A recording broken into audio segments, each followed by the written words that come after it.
हमारे पास में स्ट्रॉन्ग ऑक्सीडाइजिंग एजेंट कौन कौन से हैं? फर्स्ट है हमारे पास में KMnO4, potassium permanganate, you know very well. Second हम लेंगे acidified potassium permanganate.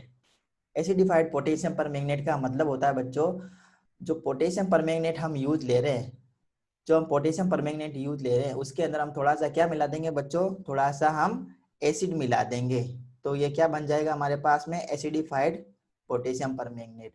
Third important जो ऑक्सीडाइजिंग एजेंट है हमारे पास में वो क्या है बच्चों, एल्केलाइन KMnO4। और एल्केलाइन KMnO4 का मतलब क्या होता है यहाँ पे बच्चों, बेसिक मीडियम में हमने KMnO4 लिया, मतलब KMnO4 के अंदर हम क्या कर देंगे, कुछ क्वांटिटी में बेस मिला देंगे। फोर्थ और इम्पोर्टेंट ऑक्सीडाइजिंग एजेंट हम क्या ले सकते हैं, K2Cr2O7। K2Cr2O7 क्या है बच्चों, potassium dichromate. Potassium dichromate is also very good oxidising agent, strong oxidising agent की कैटेगरी में आता है। और फिफ्थ और इम्पोर्टेंट ऑक्सीडाइजिंग एजेंट हमारी एल्कोहल को कार्बोक्सिलिक एसिड में कन्वर्ट करने में जो काम आएगा वो है chromium trioxide in acidic medium. Chromium trioxide CrO3 plus H2SO4। इसका मतलब क्रोमियम ट्राईऑक्साइड किस में लेना है हमें, एसिडिक मीडियम में लेना है। तो सबसे पहला हम पढ़ लेते हैं बच्चों, by the oxidation of primary alcohol. See, this is the primary alcohol RCH2OH. R means alkyl group, and alkyl group may be CH3, CH2, CH3, and maybe bigger than this. So इसका हमें क्या करना बच्चों, इसका हमें क्या करना है, इसका हमें रिडक्शन सॉरी इसका हमें ऑक्सीडेशन करवाना है। तो ऑक्सीडेशन करवाएंगे हम एल्केलाइन KMnO4 की परचेंस में, और साथ में इसका क्या कर देंगे, फिर हाइड्रोलाइसिस करेंगे, तो हमारे पास में क्या बनने वाला है, कार्बोक्सिलिक एसिड बनने वाला है। कार्बोक्सिलिक एसिड को हम RCOOH से रिप्रेजेंट करते हैं। यहाँ पे R जो है, यह क्या है बच्चों, एल्काइल ग्रुप, एल्काइल ग्रुप है।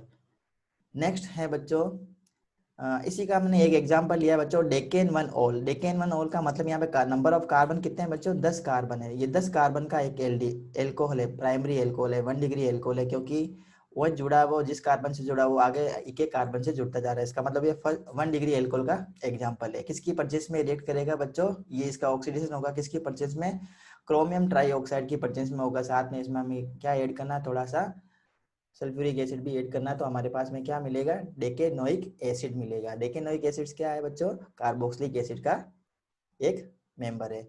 नेक्स्ट है RCHO। RCHO means aldehyde. तो एल्डिहाइड को भी हम कार्बोक्सिलिक एसिड के अंदर कन्वर्ट कर सकते हैं। बच्चों देखो एल्कोहल को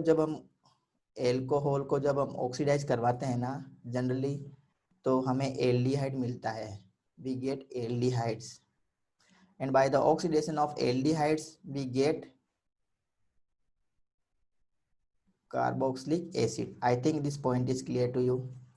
इसका जब हम ऑक्सीडेशन करवाएंगे एल्कोहल का तो एल्डिहाइड मिलता है, एल्डिहाइड का जब हम ऑक्सीडेशन करवाते हैं तो कार्बोक्सिलिक एसिड मिलता है। ये एक सीक्वेंस होती है।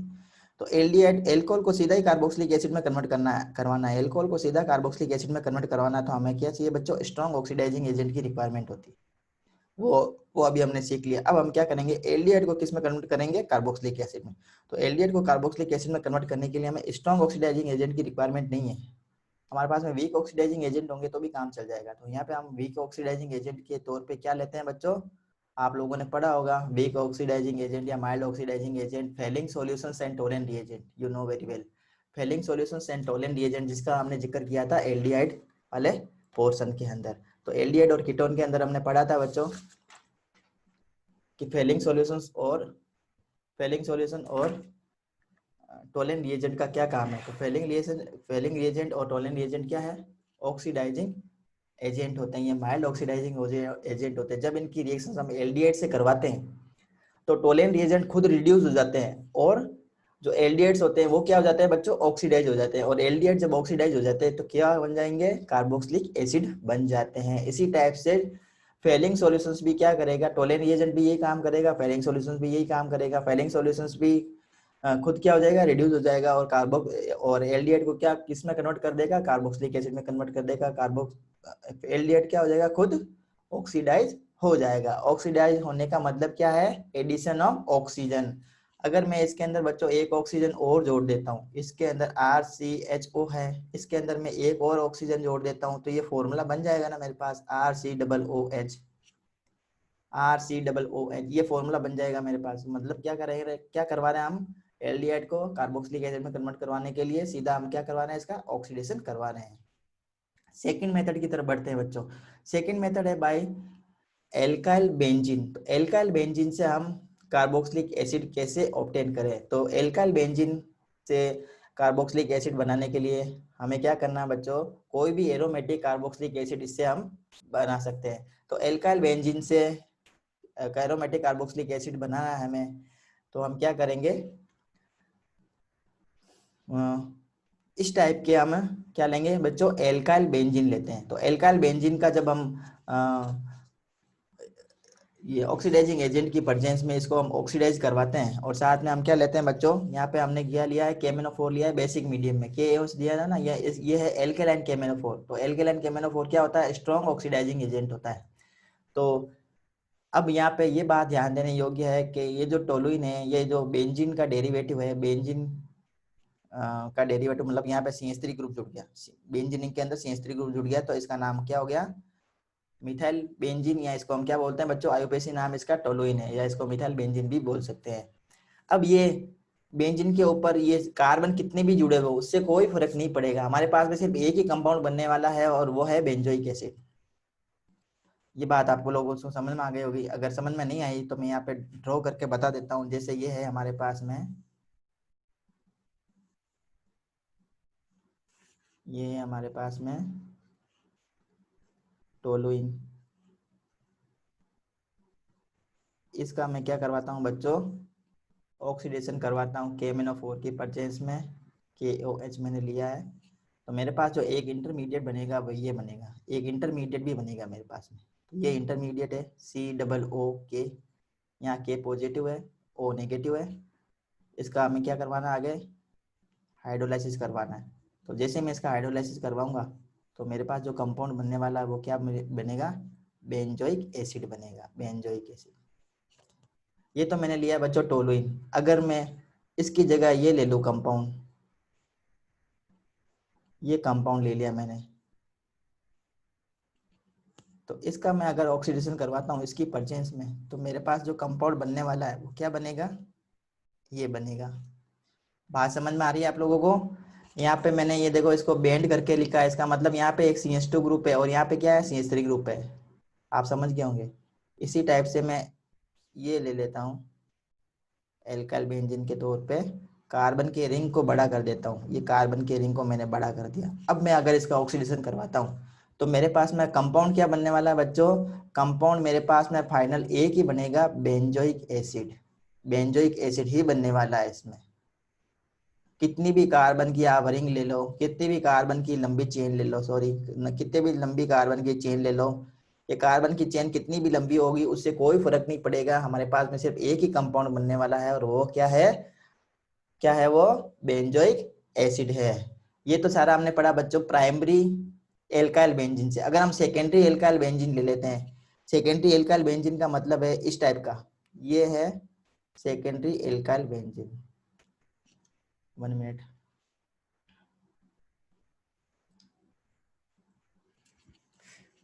यहाँ तो ये मैं यहाँ लिख देता हूँ सेकेंडरी एल्काइल बेंजीन का, this is the secondary alkyl benzene. यहाँ मैं लगा दिया CH और मैं यहाँ लगा देता हूँ CH3 और यहाँ लगा देता हूँ, this is the secondary alkyl benzene. अब मैं इसका ऑक्सीडेशन करवाता हूँ ना बच्चों, तो मेरे पास में यही कंपाउंड बनेगा, जो अभी मैंने बनाया ना कंपाउंड यही बनेगा। ये प्राइमरी से हमने बता दिया, ये सेकेंडरी से बता दिया। अगर मैं टर्सरी ले लेता हूँ तो क्या होगा, टर्सरी से कोई रिएक्शन नहीं होने वाली, नो रिएक्शन।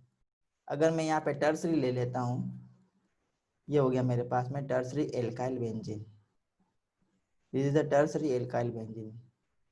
अगर मैं इसका ऑक्सीडेशन करवाना चाहता हूँ, ऑक्सीडेशन करवाना चाहूंगा तो नो रिएक्शन, कोई भी रिएक्शन नहीं होगी। तो प्राइमरी से भी हम कन्वर्ट कर सकते हैं, सेकेंडरी से भी कन्वर्ट कर सकते हैं, टर्सरी से कन्वर्ट नहीं कर सकते। तो ये बात आपको समझ में आ गई होगी। ये प्राइमरी एल्काइल बेंजीन है, इसको हमने KMnO4 KH की प्रेजेंस में इसको रिएक्ट करवाएंगे तो इस टाइप का एक इंटरमीडिएट बनेगा, पोटेशियम बेंजोइट बोलते हैं इसको। जब इसका हम हाइड्रोलाइसिस करवाते हैं तो हमारे पास में एक ही प्रोडक्ट बनने वाला है बच्चों, वो है बेंजोइक एसिड। हर हालत में हमारे पास में एक ही कंपाउंड बनेगा और वो है बेंजोइक एसिड। इसी टाइप से अगर मैं कार्बन की चेन बढ़ा देता हूँ, ये देखो इसमें सिर्फ 2 कार्बन थे, इसमें 3 कार्बन हो गए, 1 2 3, और इसके बाद में एक फिनाइल ग्रुप जुड़ा हुआ है। KMnO4 के परचेंस में KO से इसका रिएक्ट करवाता हूँ, साथ में गर्म करता हूँ, तो मेरे पास में पोटेशियम बेंजोइक मिलता है। इसका हाइड्रोलाइसिस करवाऊंगा तो बेंजोइक एसिड मिलेगा। इसी टाइप से मैं आइसोप्रोपाइल बेंजीन ले लेता हूँ। आइसोप्रोपाइल बेंजीन का मतलब यहाँ पे क्या है बच्चों, 2 डिग्री एरोमेटिक एल्डी aromatic hydrocarbon, 2 degree aromatic hydrocarbon है बच्चों आइसोप्रोपाइल बेंजीन। तो इसका हमें KMnO4 की परचेंस में क्यों इसके साथ में रिएक्ट करवाता हूँ, साथ में हीट करता तो पोटेशियम बेंजोइट मिलेगा, और फाइनली मेरे पास में कंपाउंड एक ही मिलने वाला है, और वो है बच्चों बेंजोइक एसिड। इसी टाइप से अगर मैं टर्सरी लेता हूँ, ये टर्सरी है बच्चों, टर्सरी एल्काइल बेंजीन, कोई रिएक्शन नहीं होगी। अब हम पढ़ने वाले हैं बच्चों थर्ड और important method from nitrile and amide. तो मैं एक बहुत सिंपल बात बताता हूँ बच्चों, नाइट्राइल्स क्या होते हैं। नाइट्राइल्स को हम लिखते हैं बच्चों RCN, RCN। This is the alkyl nitriles, this is the alkyl nitriles. Alkyl क्यों बोला बच्चों यहाँ पे हमने, क्योंकि यहाँ पे हमने क्या लगाया बच्चों, R लगाया। R मतलब क्या है, एल्काइल ग्रुप होता है। यहाँ पे मैं ARCN लिख दूं तो ये क्या हो गए, एराइल नाइट्राइल्स हो गए। आप लोगों को समझ में आ गया होगा एल्काइल नाइट्राइल और एराइल नाइट्राइल्स क्या होते हैं। अब मैं बता देता हूँ एमाइड्स क्या होते हैं। एमाइड्स क्या होते हैं, एमाइड्स होते हैं RCONH2, this is the amide. इसको हम क्या बोलते हैं, ये एमाइड है बच्चों, ये क्या है, एमाइड। इसको क्या कहते हैं हम, amide. I think the point is clear बच्चों। तो नाइट्राइल से और एमाइड से कार्बोक्सिलिक एसिड कैसे बनाते हैं, क्या करना है बच्चों, सिंपल कुछ नहीं करना है, सिर्फ हाइड्रोलाइसिस करवाना है।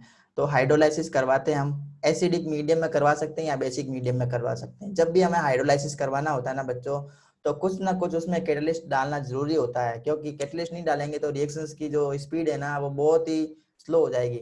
तो ये रिएक्शंस की स्पीड को बढ़ाने के लिए हम क्या करेंगे, इसको एसिडिक मीडियम में या बेसिक मीडियम में इसको रिएक्ट करवाएंगे। जब इसका रिएक्ट करवाते हैं तो हमारे पास में जो प्रोडक्ट बनेगा वो क्या बनेगा, एल्काइल एमाइड बनेगा।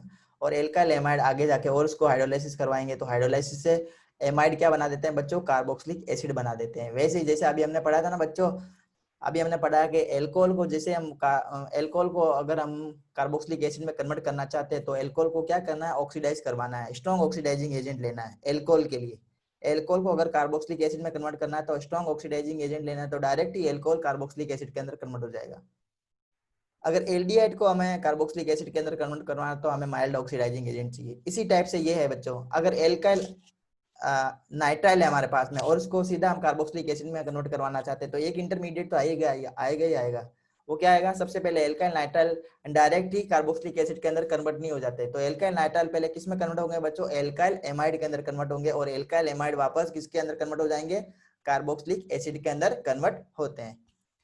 तो ये RCN, इसका मैं क्या क्या करवाता हूँ बच्चों, इसका मैं करवाता हूँ hydrolysis in the presence of acid. ये एसिड की प्रेजेंस में अगर मैं हाइड्रोलाइसिस करवाता हूँ ना, हाइड्रोलाइसिस का मतलब होता है बच्चों addition of water, addition of water molecule को मैं बोलता हूँ हाइड्रोलाइसिस। तो इसमें वाटर का मॉलिक्यूल ऐड करना है, तो मैं कहाँ कहाँ कर सकता हूँ वाटर का मॉलिक्यूल ऐड, ये जो कार्बन है इसके ऊपर मैं क्या जोड़ सकता हूँ, ऑक्सीजन जोड़ सकता हूँ। ऑक्सीजन तो हो गया, अब हाइड्रोजन जोड़ने, तो हाइड्रोजन में कहाँ जोड़ूंगा, नाइट्रोजन के पास में जोड़ दूंगा, तो क्या बन जाएगा मेरे पास में कंपाउंड RCONH2। और RCONH2 को मैं क्या बोलता हूँ, एल्काइल एमाइड कहते हैं। तो ये बात आप लोगों को समझ में आ गई होगी। अब एल्काइल नाइट्राइल का अगर मैं आगे और हाइड्रोलाइसिस करवाता हूँ, तो हाइड्रोलाइसिस करवाएंगे तो क्या बनेगा, RCOOH बनेगा। हाइड्रोलाइसिस करवाने का मतलब है यहाँ पे वाटर का मॉलिक्यूल ऐड हो जाएगा। अब वाटर का मॉलिक्यूल ऐड कैसे होगा, H2O ऐड करना है हमें, H2O ऐड करना है हमें, तो OH तो ऐड हो जाएगा। अब OH ऐड हो जाएगा, अब ध्यान रखना बच्चों, OH ऐड होगा इसके अंदर, OH ऐड हो जाएगा तो RCOOH बन जाएगा। अब ये जो NH2 है ना, ये एक हाइड्रोजन जो यहाँ पे बची हुई है, OH ही तो ऐड किया हमने, एक H यहाँ पे बची हुई है, तो ये एक H ये क्या करेगी, इस NH2 से रिएक्ट करेगी और NH2 को किसके अंदर डिस्प्लेस कर देगी, NH3 के अंदर, तो अमोनिया गैस बाहर निकल जाएगी। तो यही हमने लिखा बच्चों, यहाँ पे एल्काइल एमाइड है, ये एसिड एमाइड। एसिड एमाइड का हम क्या करवाते हैं, हाइड्रोलाइसिस करवाते हैं, तो ये हमें कार्बोक्सिलिक एसिड मिलेगा और साथ में अमोनिया गैस बाहर निकल जाएगी। तो ये इसको एग्जाम्पल के तौर पे बताया हुआ ये है एल्काइल नाइट्राइल एथेन नाइट्राइल 1 और 2 कार्बन है, 1 और 2 कार्बन थे तो एथेन नाइट्राइल है। एथेन नाइट्राइल का जब हम इसका हाइड्रोलाइसिस करवाते हैं तो यहाँ पे डाइल्यूट NaOH लिखा हुआ है। डाइल्यूट NaOH का काम क्या है बच्चों, सिर्फ OH आयन प्रोड्यूस करना, OH आयन देना, मतलब रिएक्शंस की स्पीड को बढ़ाना, ये काम है। ये NaOH इसके अंदर पार्टिसिपेट नहीं करेगा, ये इसे रिएक्ट नहीं करने वाला, सिर्फ इसको कन्वर्ट करेगा, इसके अंदर वाटर का मॉलिक्यूल ऐड करेगा, बस यही काम है इसका। तो इसमें अगर मैं वाटर का मॉलिक्यूल ऐड कर देता हूँ तो मेरे पास में जो कंपाउंड बनेगा वो क्या बनेगा, CH3CONH2, ठीक है, एथेनेमाइड, इसको बोलते हैं एथेनेमाइड। क्या बोलते हैं बच्चों, एथेनेमाइड। इसको जब हम मैं हाइड्रोलाइसिस करवाता हूँ तो मेरे पास में जो कंपाउंड बनेगा वो क्या है, CH3COONA प्लस NH3। अब मुझे ये कंपाउंड बन गया, तो ये कंपाउंड हमारे पास में sodium salt of carboxylic acid मिल गया। तो sodium salt of carboxylic acid यहाँ पे मिला क्योंकि मैंने रिएक्शन किससे करवाई, NaOH से करवाई। इसी टाइप से अगर मेरे पास में एरोमेटिक एमाइड है, एरोमेटिक एमाइड का मतलब है मेरे पास में बेंज एमाइड है, बेंजामाइड, ये इसको बोलते हैं बेंजामाइड, C6H5CONH2, इसका मोलिकुलर फॉर्मूला है C6H5CONH2, it is a Benz amide. इसका हाइड्रोलाइसिस करेंगे तो एक ही चीज बनेगी, aromatic carboxylic acid, that is benzoic acid. और जो अमोनिया है, वो जो नाइट्रोजन है NH2 है, वो किसके फॉर्म में बाहर निकलेगा बच्चों, अमोनिया के फॉर्म में बाहर निकलेगा। तो I think the chemical reaction is clear. 3 chemical reactions हमने सक्सेसफुली कंप्लीट कर लिए बच्चों, वो सिंपल वे में हमने बता दिया है। अब मैं बता रहा हूँ फोर्थ और important chemical reaction, that is Grignard reagent. तो ग्रिग्नार्ड रिएजेंट से हम कार्बोक्सिलिक एसिड कैसे बनाते हैं, बहुत सिंपल है बच्चों। ग्रिग्नार्ड रिएजेंट की रिएक्शंस किससे करवाए हैं हम, ड्राई आइस से करवाते हैं। ड्राई आइस आप लोगों को पता होगा, छोटी क्लासों में हमने पढ़ा, 6-7 क्लास में पढ़ा है कि जो ड्राई आइस होती है उसको solid CO2 is called dry ice, आप लोगों को पता होगा। तो जब ग्रिग्नार्ड रिएजेंट की रिएक्शंस हम करवाते हैं सॉलिड कार्बन डाइऑक्साइड गैस से, सॉलिड कार्बन डाइऑक्साइड से, तो हमारे पास में क्या बनेगा, कार्बोक्सिलिक एसिड बन जाएंगे। तो ग्रिग्नार्ड रिएजेंट आप लोगों को पता होता है बच्चों, ऑर्गेनोमेटेलिक कंपाउंड होते हैं। ऑर्गेनोमेटेलिक कंपाउंड का मतलब होता है इसके अंदर कार्बन भी होता है, इसके अंदर मेटल भी होता है, उसके अंदर हेलाइड भी होते हैं। तो ग्रिग्नार्ड रिएजेंट का एग्जांपल लेके और कार्बन डाइऑक्साइड से रिएक्शन करवा के कैसे हम बना सकते हैं, चलिए इसमें देखते हैं। तो by the reactions of Grignard reagent with carbon dioxide and formation of carboxylic acid. तो मैं यहाँ बहुत सिंपल ग्रिग्नार्ड रिएजेंट ले लेता हूँ बच्चों, ध्यान से देखेंगे, CH3MgBr, methyl magnesium bromide is example of Grignard reagent. React with carbon dioxide, तो कार्बन डाइऑक्साइड का जो मॉलिक्यूल होता है वो लीनियर होता है, आप लोगों को पता होगा, 11th क्लास में हम पढ़ के आए हैं। ये किसकी प्रेजेंस में रिएक्ट करेगा, ड्राई ईथर की प्रेजेंस में रिएक्ट करता है। ड्राई ईथर लिखना जरूरी है बच्चों। अब यहाँ पे क्या है बच्चों, हमें ये पता है ऑक्सीजन की इलेक्ट्रॉन नेगेटिविटी कार्बन की कंपैरिजन में ज्यादा होती है। तो शेयर पेयर के इलेक्ट्रॉन ऑक्सीजन के पास में आ जाएंगे, ऑक्सीजन एक बार है पार्शियली नेगेटिव चार्ज, कार्बन एक बार है partially positive charge. Similarly here, थोड़ा हैंग कर रहा है laptop. Similarly here the electron negativity of carbon is much more higher as compared to magnesium. So magnesium acquire partially positive charge, carbon एक बार partially negative charge. अब हमें क्या करना है, जैसे ये दिया हुआ ना मॉलिक्यूल, उसी टाइप से इसको ऐड कर देना। तो मैं यहाँ पे लिख देता हूँ कार्बन, अब यहाँ पे हो गया सिंगल बॉन्ड, ये वाला बॉन्ड सिंगल हो गया ना, ये बॉन्ड इधर शिफ्ट हो गया तो बॉन्ड सिंगल हो गया। अब ये नेगेटिव है तो नेगेटिव से क्या जुड़ेगा बच्चों, ये पॉजिटिव पोर्शन इससे जुड़ जाएगा। तो ये पॉजिटिव पोर्शन में यहाँ पे जोड़ देता हूँ, तो मैं यहाँ लिखूंगा MgBr। अब यहाँ पे ऑक्सीजन है, ये मैंने ऑक्सीजन लिख दिया। अब यहाँ पे क्या लगा हुआ है, CH3 लगा हुआ है, तो ये CH3 मैंने लगा दिया। अब इसका क्या करवाना है बच्चों, हाइड्रोलाइसिस करवाना है। तो हाइड्रोलाइसिस का मतलब होता है H3O+। क्या करना है, वाटर का मॉलिक्यूल ऐड करना है। तो वाटर का मॉलिक्यूल हम ऐसे ऐड कर सकते हैं, ये जो MgBr है ना, ये ऐसे ब्रेक होगा और OH के साथ में ये बॉन्ड बना के रिमूव हो जाएगा। हमारे पास में जो प्रोडक्ट बनने वाला है वो क्या बनेगा, CH3 COOH। तो I think the chemical reactions is clear to you, आप लोगों को समझ में आ गई होगी। अगर आप लोगों को केमिकल रिएक्शंस मेरी समझ में आ गई है तो मेरे चैनल को लाइक कीजिए, शेयर कीजिए, सब्सक्राइब कीजिए और हमारे चैनल पर लास्ट तक बने रहिए। सारा कंसेप्ट हम क्लियर करेंगे बहुत ही इजी वे में, बहुत ही सिंपल वे में। तो I think the chemical reaction is very clear to you. आप लोगों को समझ में आ गई होगी अच्छे से। अगर आपको अच्छे से समझ में आ गई है तो एक और रिएक्शन हम कर लेते हैं, अगर आप कहो तो अब हम रिएक्शंस करवाते हैं फिनाइल मैग्नीशियम ब्रोमाइड की। फिनाइल मैग्नीशियम ब्रोमाइड, तो ये मैंने ले लिया बच्चों। अब मैं एरोमेटिक कार्बोक्सिलिक एसिड बनाने की विधि बता रहा हूँ। तो C6H5Mg Br, it is a phenyl magnesium bromide. इसकी रिएक्शन किससे करवानी है?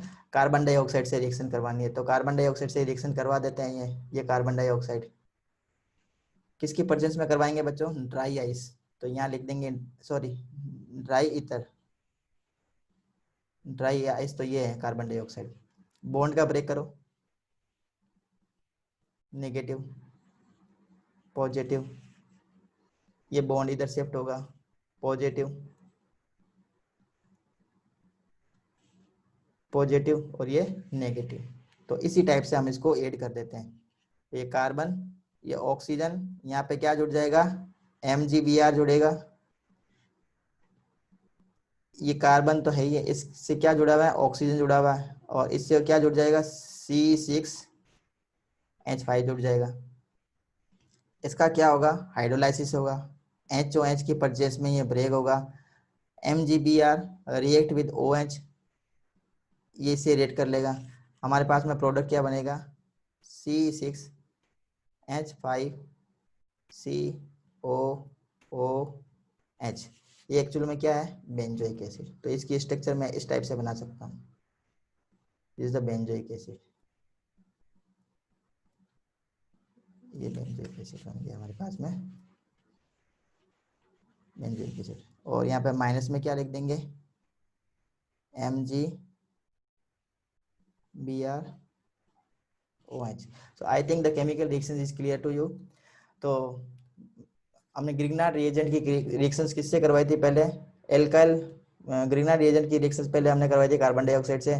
तो पहले मैं एग्जांपल लिया था हमने मिथाइल मैग्नीशियम ब्रोमाइड का, इसकी रिएक्शन करवाई थी हमने कार्बन डाइऑक्साइड से। तो हमारे पास में एलिफेटिक कार्बोक्सिलिक एसिड बनते हैं। दूसरा हमने लिया फिनाइल मैग्नीशियम ब्रोमाइड और इसकी रिएक्शन हमने करवाई कार्बन डाइऑक्साइड गैस से। तो हमारे पास में क्या बनता है? Aromatic carboxylic acid. और यहाँ पे हमने एरोमेटिक कार्बोक्सिलिक एसिड का एग्जांपल क्या देखा है? बेंजोइक एसिड का फॉर्मेशन हमने किया है। तो I think the chemical reactions is clear to you. आप लोगों को समझ में आ गई होगी अच्छे से। तो 4 हमने केमिकल रिएक्शंस आज कंप्लीट कर लिए। तो आगे बढ़ते हैं बच्चों फिफ्थ केमिकल रिएक्शंस की तरफ। बहुत सिंपल केमिकल रिएक्शंस है। और फिफ्थ केमिकल रिएक्शंस है हमारे पास में by acyl halide and anhydride. तो एनहाइड्राइड और एसाइल हैलाइड से हम कार्बोक्सिलिक एसिड कैसे बनाते हैं? तो बहुत सिंपल है। इसका क्या करना है बच्चों? हाइड्रोलाइसिस करना है। तो हाइड्रोलाइसिस करवाते हैं हम हाइड्रो एसिड की परचेंस में या NaOH की परचेंस में। अगर हमारे पास में एसिड है तो उसकी परचेस में करवा सकते हैं, या बेस है तो उसकी परचेस में भी हम करवा सकते हैं। तो RCOCl ये क्या है बच्चों? एसाइल हैलाइड का रिप्रेजेंटेशन फॉर्मूला है। It is the representation formula of acyl halide. R यहाँ पे क्या है? Alkyl group. इसकी रिएक्शंस हम करवाएंगे बच्चों वाटर से। तो हमारे पास में जो कंपाउंड बनेगा वो क्या बनेगा? RCOOH प्लस Cl, ये बाहर निकलेगी। ये जो Cl है बच्चों H+ के फॉर्म में बाहर निकलने वाली है। तो इस टाइप से यहाँ पे ये रिएक्शंस प्रोसीड हो रही है। CH3COCl H2 से रिएक्ट करेगी तो ये हमारे पास में कंपाउंड बनेगा। एक्चुअल में इस टाइप से ये रिएक्शन होगी। H वापस लिख देता हूँ मैं,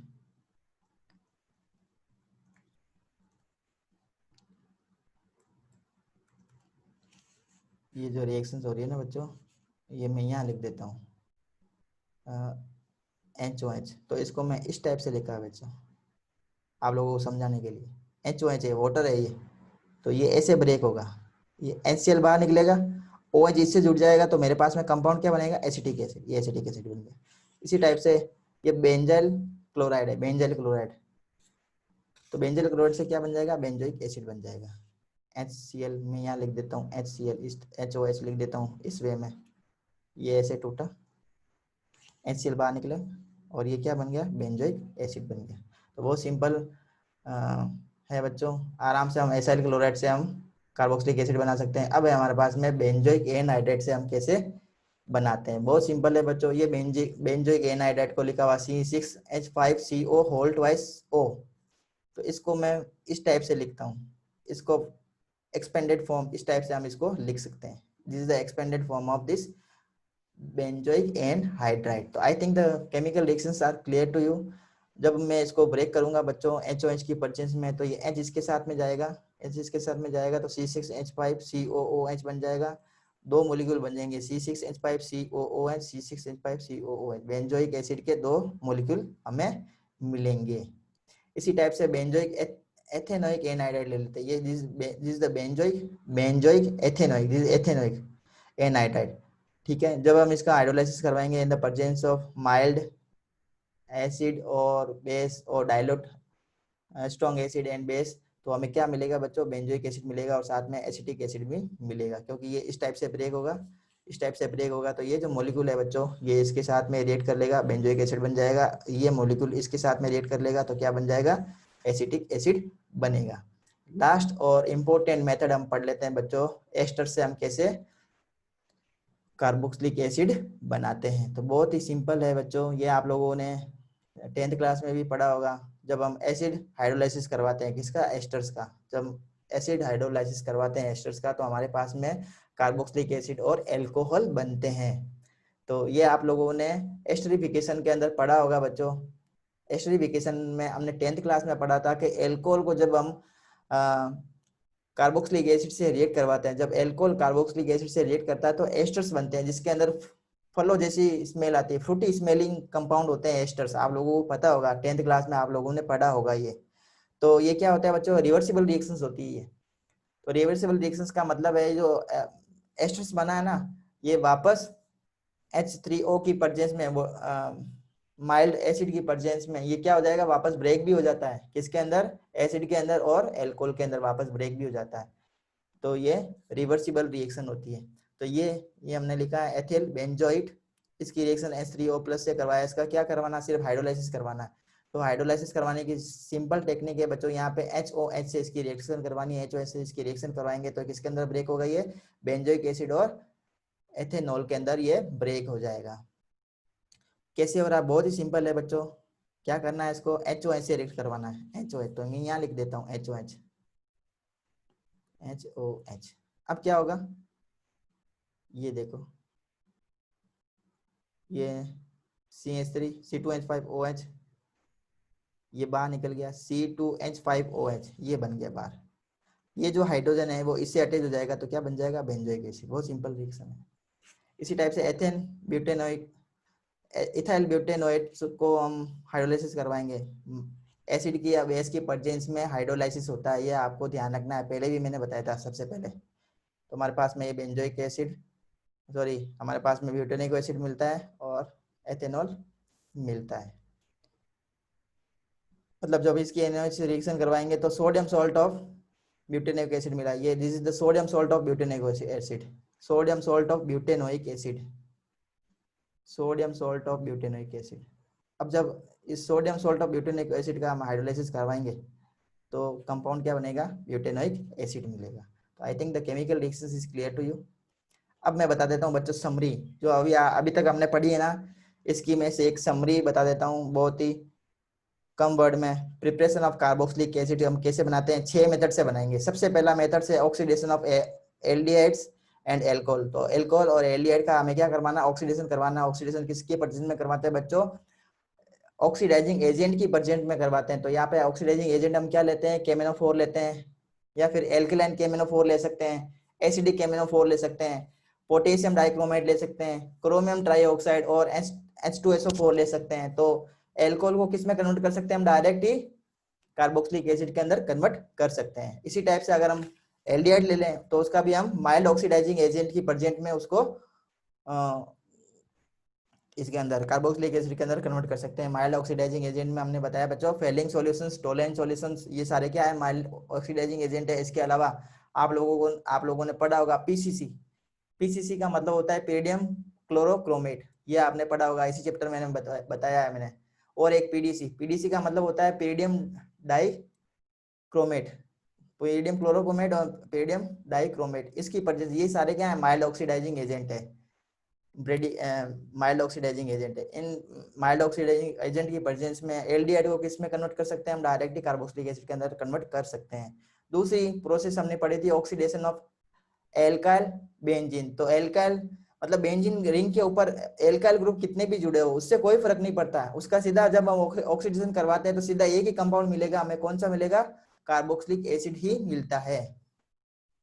थर्ड हमने पॉइंट पढ़ा था बच्चों bye hydrolysis of nitrile and amide. तो नाइट्राइल्स का जब हम हाइड्रोलाइसिस करवाते हैं तो एमाइड बनता है, और एमाइड को जब हम हाइड्रोलाइसिस करवाएंगे आगे फर्दर तो किस में कन्वर्ट हो जाएंगे, एमाइड किसके अंदर कन्वर्ट होंगे, कार्बोक्सिलिक एसिड के अंदर कन्वर्ट होते हैं। नाइट्राइल्स क्या होते हैं, RCN, एमाइड क्या होते हैं, RCONH2 एमाइड। ग्रिग्नार्ड रिएजेंट से कैसे करवाते हैं, ग्रिग्नार्ड रिएजेंट जो है सिंपली RMgX, इसकी रिएक्शन किससे करवानी है, ड्राई आइस से करवानी है in the presence of dry ether. उसके बाद में उसका क्या करवाना है, हाइड्रोलाइसिस करवाना है। तो हमारे पास में कंपाउंड क्या बनेंगे, कार्बोक्सिलिक एसिड बनते हैं। फिफ्थ हमने इंपॉर्टेंट पॉइंट पढ़ा था hydrolysis of acyl halide and anhydride. तो एसिल हैलाइड क्या होते हैं, RCOCl, RCOX are called acyl halides, और एनाइडाइड RCOR, ये होते हैं एनाइडाइड। जब इसका हम हाइड्रोलाइसिस करवाते हैं एसिड की प्रेजेंस में या बेस की प्रेजेंस में, माइल्ड एसिड और बेस की प्रेजेंस में, तो हमें क्या मिलता है, कार्बोक्सिलिक एसिड मिलता है। और लास्ट और फाइनल हमने पढ़ा था हाइड्रोलाइसिस ऑफ एस्टर्स। तो एस्टर्स का जब हम हाइड्रोलाइसिस करवाते हैं तो हमारे पास में कार्बोक्सिलिक एसिड और एल्कोहल बनता है। तो आज हम इतना ही करेंगे। तो हमने physical properties of preparation methods of carboxylic acid आज हमने कंप्लीट कर लिया। कार्बोक्सिलिक एसिड को हम 6 तरीकों से बना सकते हैं। ये 6 तरीके मैंने ब्रीफ में आप लोगों को वापस बता दिए हैं। सारे केमिकल रिएक्शंस मैंने आप लोगों को बता दिया है। अगर आपको कोई केमिकल रिएक्शन समझ में नहीं आई है तो आप मेरे को कमेंट बॉक्स में कमेंट कीजिए। कमेंट बॉक्स दिया हुआ है बच्चों, कमेंट बॉक्स का यूज कीजिए। कमेंट बॉक्स में आप अपने कमेंट लिखिए। आपको वीडियो लेक्चर कैसा लगा उसके बारे में भी बताइए।